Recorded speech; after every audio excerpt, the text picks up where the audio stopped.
LSU Pro Day is officially here, and this is a big day for a lot of your former favorite Tigers as they're going to be trying to put their best foot forward. Maybe you got to go to the Combine. Maybe you didn't get to go to the Combine, right? This is your chance to show NFL scouts what you can do and at least get yourself potentially an opportunity. Like, I know that for me personally, when I ended up getting that opportunity in St. Louis, which ended up being an excellent opportunity. I was about in as friendly of a situation I could possibly have been in.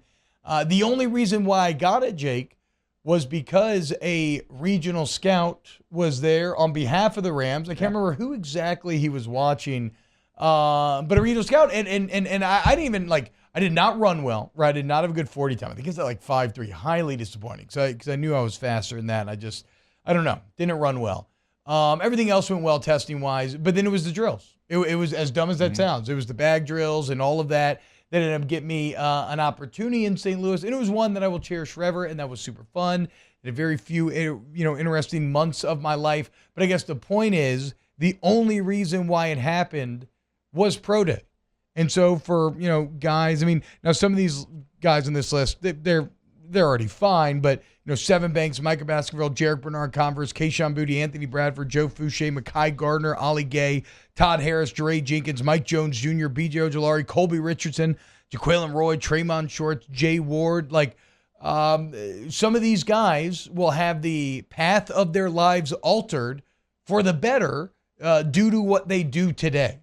They certainly will. And Pro Day is different for everyone like you laid out there, T. Like if you didn't have the opportunity to go to the Combine, well, maybe you're working on something different, but that doesn't mean you can't help yourself at this Pro Day. I've told my story 1,000 times. I didn't think I could get any better and probably kind of was going to live in the same world as far as my testing numbers. Yeah. So for Pro Day, I didn't do a whole lot. I think I went out there and I did measurements and drank about 2 gallons of water because I was a little underweight and I wanted to make that weight look a little bit better to play fullback. But I wasn't going to test because what I did at the Combine, I wanted to stick with it. But the drills were going to be really important for me. And going out there and doing the running back drills, yes, but they also wanted me to go into the slot and show that I could run routes as well. Yep. And that was something that the Chargers, when they drafted me, they wanted to see that. In fact, after I got drafted, they were like, hey, that was kind of one of those final decision type things because they were going to draft a fullback.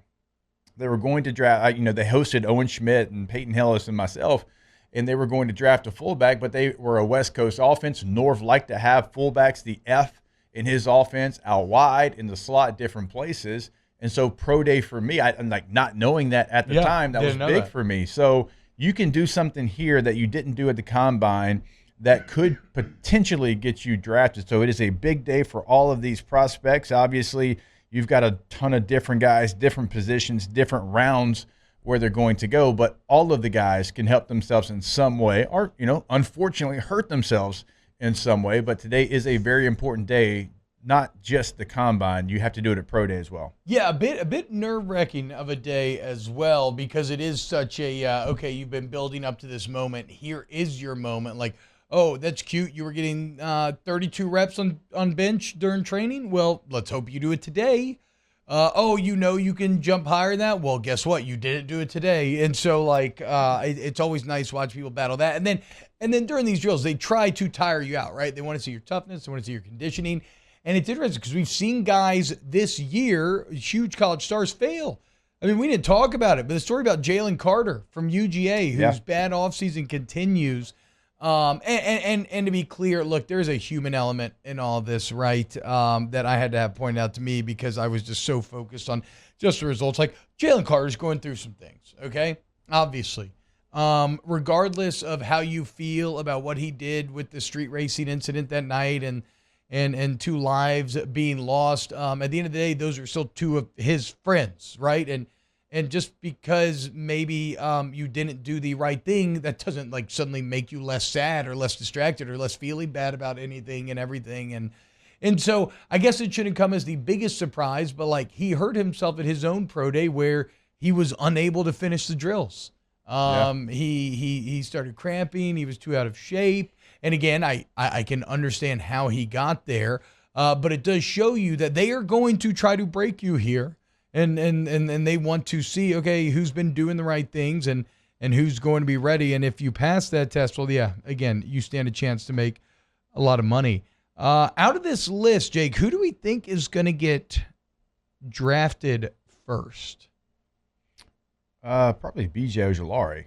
Yeah, B.J. Okay, one. B.J. would be for sure.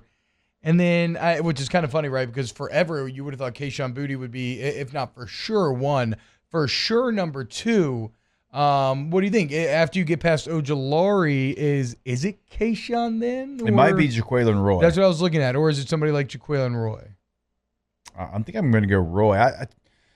This is going to be important for Kayshon. Kayshon's number, because his first attempt was just, it was slow. It is what it is. Like, there's no real way to sugarcoat that. To that. His second was certainly better, but he's got a lot to prove. There's been a lot of noise around him the last 18 months. So he's got to overcome that. Meetings were probably crucial for him at the combine. And, here you'll have those small little get-togethers at Pro Day as well. Those are big for him, but he's got to go out there and run a better number. Yeah.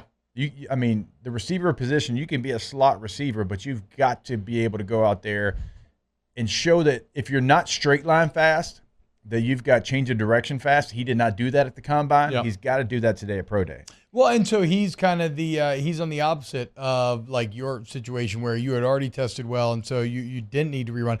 Pro Day for him is that golden opportunity, that kind of get out of jail free card. Like, go prove that you are more ready to run now than you were at the NFL Combine, and you stand to benefit greatly.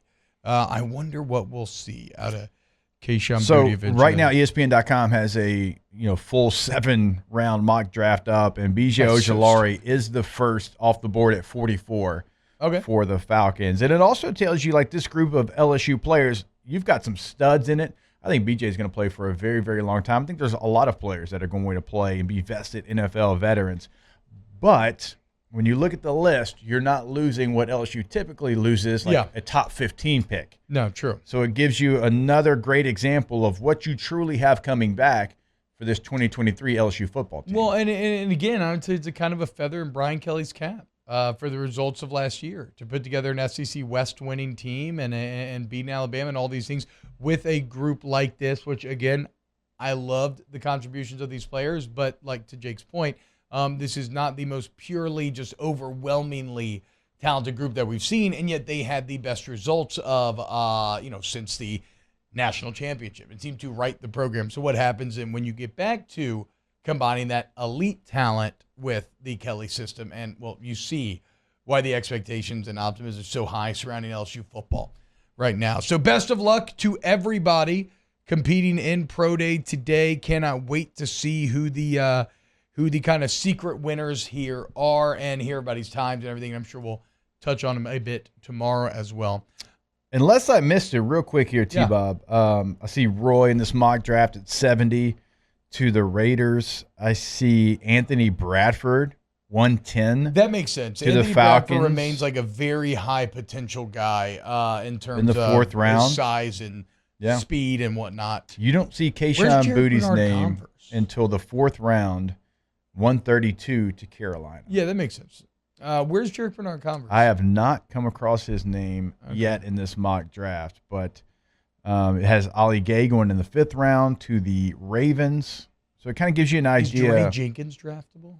I don't know, but Jere's going to have an opportunity, I think, because of what he did in special teams at LSU. He actually had a really nice special teams career. That's going to give him an opportunity from day one to get his foot in the door. It's also got Jay Ward going in the 6th round to the Kansas City Chiefs. I think Jay gets drafted before that. I thought he had some nice moments at the Senior Bowl. I think he's somebody that proved he can kind of have a versatile career as far as safety, nickel. He's played corner. NFL teams are going to love that. What can he do on teams to kind of stay up? That's always going to be a big question mark there. Michael Baskerville is also listed in this in round 7. So hell yeah, dude! If Baskerville ends up getting drafted, I would love that. The man that they constantly tried to say, "Hey, you're not good enough to start." If he ends up getting drafted, that's great for him, man. Yeah, I would love that because he's somebody that probably went undervalued by a lot of people in his LSU career. I mean, he was always there, and for some reason there'd be times he wouldn't be in the lineup, and you'd be wondering why. He'd come in, he'd make 3 plays out of 5, and you're like, okay, well, like, again, why is this guy not in the lineup? Ended up having a really nice final season there in Baton Rouge. All right, so best of luck to everyone at Pro Day.